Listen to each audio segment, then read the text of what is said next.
નમસ્કાર મિત્રો, સોશિયલ મીડિયાના મોટા સમાચાર સામે આવી રહ્યા છે. હાલમાં વાત કરીએ ગુજરાતમાં ખજૂરભાઈને લઈને મોટા વિવાદ ચાલી રહ્યા છે અને ખજૂરભાઈને લોકો ભગવાન માને છે અને ભગવાનની છબી ખરડાઈ રહી છે.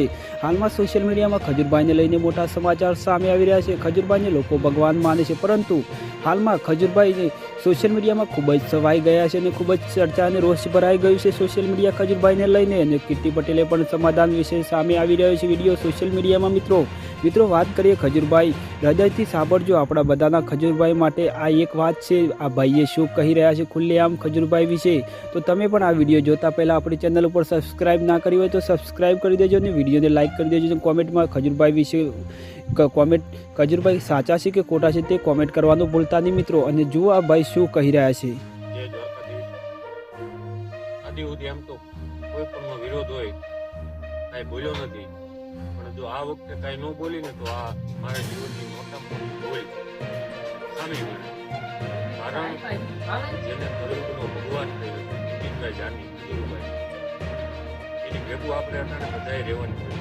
કારણ ભગવાન કૃષ્ણ ગીતામાં અશક્તિના ભલે ટોળા હોય, ગમે એવડા દુશ્મનો હોય, કાયમ શક્તિની હારે રહેવું જોઈએ. અર્જુનના રથના સાથે ખજૂરભાઈ આવડા મકાન બનાવ્યા. પૂછજો ક્યારેક એમાં એના કોઈ માસીના દીકરા હતા, એના મામાના દીકરા હતા, માત્ર ને માત્ર લાગણી માટે, પ્રેમ માટે, પોતાની સંપત્તિ. વિચાર કરો, આપણે બજારમાં નીકળી રોડમાંથી હોય ગાડી ઊભી હોય અને આવીને કોઈ વ્યક્તિ 5-10 રૂપિયા માગે તો મોઢા મોઢું નાખી દેવા 50 દાખલા દેખાડું પોતાના ખિસ્સામાં જેટલા રૂપિયા હોય આવડો ઉધાર આત્મા. આપણે 500 રૂપિયા દેવા માટે ઘરે બતાવો પડે, આવડો ઉધાર આત્મા.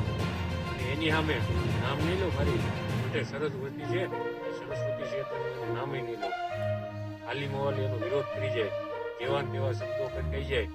ખરેખર આપણે બધાએ એને ચૂપ કરાવવાની જરૂર છે, એની બોલતી બંધ કરાવવાની જરૂર છે. કારણ સમજાવું, કાંઈ ફેર નથી પડવાનો. કારણ કે અસત્ય ગમે એવું ઠેકડા મારતું હોય, ઘોડે ચડ્યું હોય, સત્ય કદાચ હાલીને જતું હોય તો અસત્ય કોઈ દી સત્યને ભૂગે નહીં. કારણ કે આ ભગવાન કૃષ્ણએ ગીતામાં કીધું. બધાની વિનંતી